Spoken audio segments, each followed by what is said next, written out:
Hey guys, welcome to the YouTube channel today. Thank you for checking this out. Today we're going to talk about how to do an air squat and some of the common flaws that we see inside of that movement.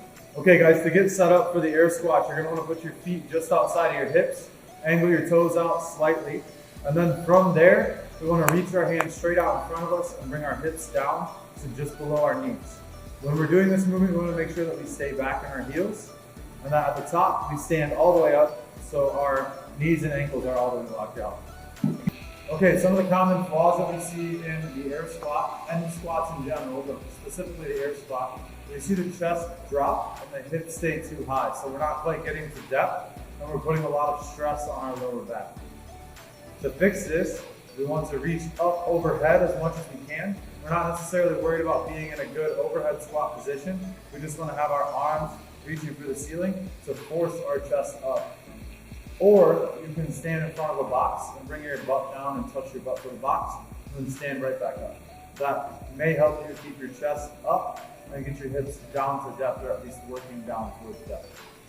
Okay, well, another common flaw that we see in the squat is going to be when you have really tight hips, generally what happens is your knees come in and that picks up the outside of your foot. And so what you could do to fix that, to get into a better position, not necessarily perfect, but a better position, is going to be to drive your knees out and angle your toes out just a little bit more. So but in doing that, we're going to allow the hip to get a little bit lower in the squat, and it will most likely feel better for the athlete as well. The last common flaw that I want to talk about today is the weight coming up into your toes, so your heels coming off the floor. In order to fix that, one thing we can do is really make sure that we're pushing our butt far back and almost wiggling our toes before we go down into the squat. At the bottom, we want to make sure that we're continuing to press our butt towards the wall behind us as we sit into the bottom of the squat and as we stand up out of the squat.